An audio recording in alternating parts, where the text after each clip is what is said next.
when in doubt, do a book haul.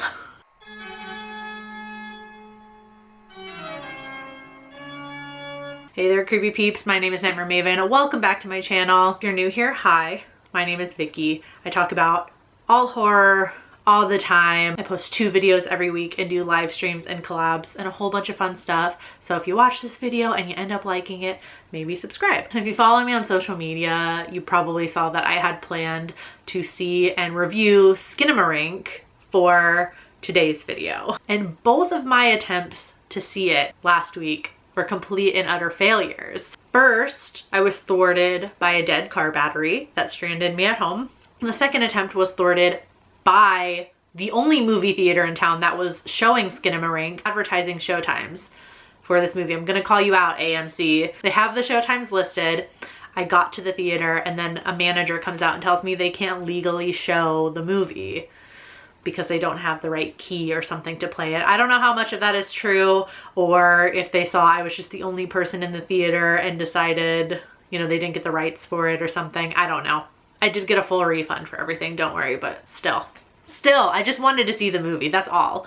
So I had to scramble to find a video idea for today. And because I have what some people might call a terrible habit of buying books that it takes me forever to get around to reading, a book haul is almost always an easy video for me to do. I could feasibly do like a decent sized book haul video like every other month.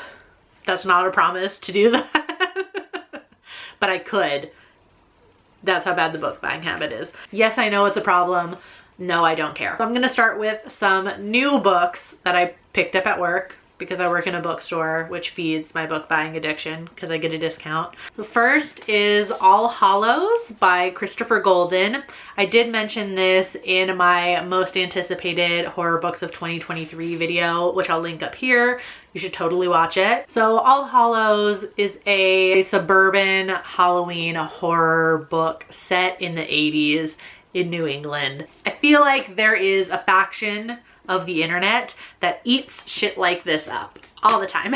I don't know that I necessarily attract that particular fandom, and I know you guys know which fandom I'm talking about. I don't think I necessarily attract that fandom to this channel generally, but sometimes I also eat this shit up. And if the vibes were not immaculate enough with this one, it also has big folk horror energy because we have a haunted forest and an urban legend type figure called the Cunning Man that terrifies all the children in town. And there's something about the fact that this was released in January, like, and it being just a full-blown Halloween story. It's kind of a power move. Way to show that horror and Halloween is just an all year round thing. Next is How to Sell a Haunted House by Grady Hendrix. This one kind of feels like it's gonna make me cry. Not gonna lie. It follows Louise, who goes back to her childhood home after her parents have passed away, and she's going to get the house ready to sell.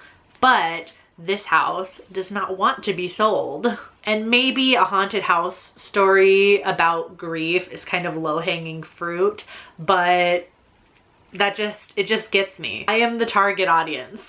This has threads of Grady Hendrix's kind of like signature at this point thread of humor that he puts in his horror stories. And just really quick, I'm gonna go ahead and brag and put up a picture of the fake house listing sign that I made for our display at work for this book. Bask in its glory.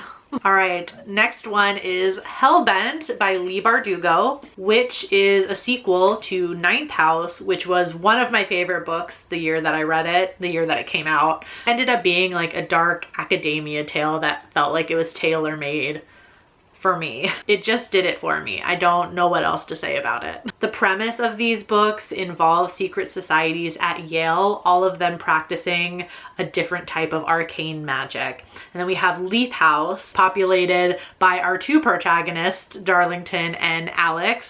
And the purpose of their particular house is to keep the other ones in line and make sure that they're not going to reveal themselves or reveal any of the other houses, and also make sure they're not doing bad shit.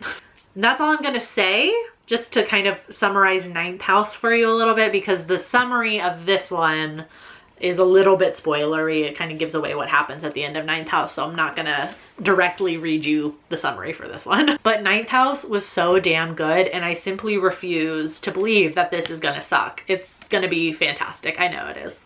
And last of the new books I picked up is Cursed Bunny by Bora Chung. I have never read any K-horror books. I know that they must exist. They're present in the world somewhere, probably mostly in South Korea, but and I just had to pick it up because I simply cannot resist anything that comes from South Korea, apparently. So Cursed Bunny is meant to be a collection of short stories, all kind of surreal fables with a horror twist. To give you an idea, I'll read a small excerpt from the inside flap. The head follows a woman haunted by her own bodily waste. The embodiment takes us into a dystopian gynecology office where a pregnant woman is told she must find a father for her baby or face horrific consequences. Another story follows a young monster forced into underground fight rings without knowing his own power.